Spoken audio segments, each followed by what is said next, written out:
Bonjour à toutes et à tous, c'est Paul Dame pour vous présenter aujourd'hui une fois encore un séparant sucette, le 400, le numéro 400 simplement. Et donc je me suis dit par rapport à hier que certes le soda, il y avait beaucoup de sucre, beaucoup d'eau, beaucoup de ci, beaucoup de ça. Mais j'oubliais le point important, on y met aussi beaucoup de colorants. Donc sur ce point, j'ai envie de revenir. Et je me disais que peut-être on pourrait trouver le moyen de séparer le colorant du reste du liquide. Donc pour cela, d'abord, je pense que l'on va faire naturellement une, comment dire, une division par chromatographie sur colonne. J'en fais tout le temps. Ça, ça devient presque lassant pour certains, à mon avis. Mais le fait est là. Si on arrive à dissocier les éléments, ça devient tout de suite beaucoup plus explicite. Donc, je pense que on va chercher à dissocier l'eau, la caféine, le sucre, les colorants, justement. Et le tout, en fait, et l'acide phosphorique aussi. Et le tout, on va éventuellement voir ce qu'il pourrait bien être produit. Le problème dans l'histoire, c'est que la caféine, c'est transparent comme l'eau, comme éventuellement la solution de sucre. Seul le colorant sera dissocié, vraiment. Donc, ce que je pense, c'est qu'on va obtenir d'un côté un bécher avec tout le colorant et de l'autre un bécher avec du liquide transparent. Mais si de plus ça arrive à dissocier les deux choses. De plus, par la suite, je me disais que peut-être on pourrait essayer de faire un vieux test, le Western Blot. Donc pour le premier point, donc là on a dissocié le colorant du reste des éléments du soda. Peut-être pourrait-on aussi par la suite donc dissocier. Pour cela, je propose le Western Blot comme vous l'avez compris. Et pour cela, tout d'abord, nous devons penser à immuniser l'animal par des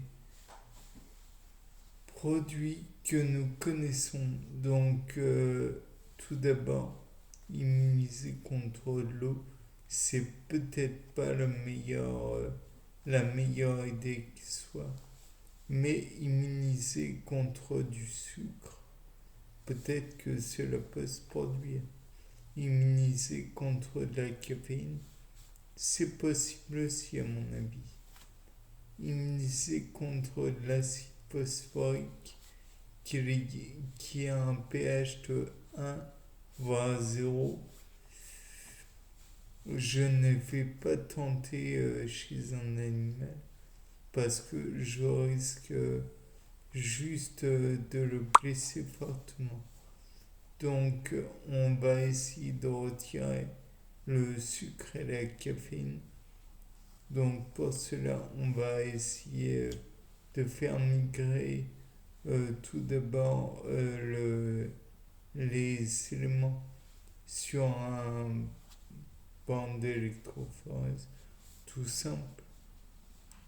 Et par la suite, on va avoir essayé d'obtenir des anticorps contre la caféine et des anticorps contre le sucre. On va pouvoir les employer. Et peut-être pourra-t-on espérer aussi de faire des anticorps anti-anticorps. Ça paraît bizarre, mais ça s'appelle des anticorps secondaires. Peut-être qu'on obtiendra facilement ces anticorps secondaires dans ce genre de circonstances. On va peut-être pouvoir ensuite faire des, des, comment dire, des, des résines pour dissocier éventuellement par la suite l'eau de l'acide phosphorique ou des phosphates et ainsi peut-être pourrait-on déterminer la quantité de phosphate mis en jeu avec le H+, les ions H+. On pourra par la suite en déterminer la quantité d'eau présente dans le soda. De tout cela, on pourra en retirer que éventuellement nous sommes face à un soda plus ou moins nocif pour la santé, contenant plus ou moins de substances déplaisantes pour la santé, mais pas que.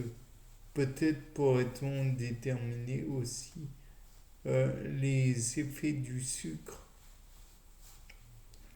sur la comment dire sur la dentition humaine par rapport à la plaque dentaire qui se représente. Peut-être pourrait-on aussi employer le sucre afin de déterminer si lui aussi s'il a une action avec l'acide phosphorique ou si cet acide phosphorique n'a aucun effet.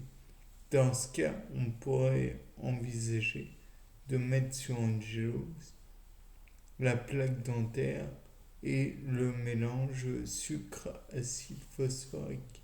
Peut-être pourrait-on être étonné et voir que l'acide phosphorique permet le bon développement du, de la plaque dentaire. Peut-être pourrait-on voir que là où il y a de l'acide phosphorique et du sucre, il y a une production plus importante de dioxyde de carbone en raison de la consommation de la bactérie.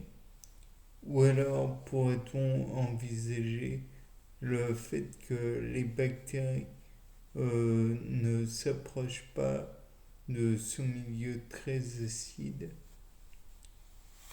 Et puis par la suite, donc, nous avons la possibilité éventuellement d'utiliser des résines cationiques et anioniques.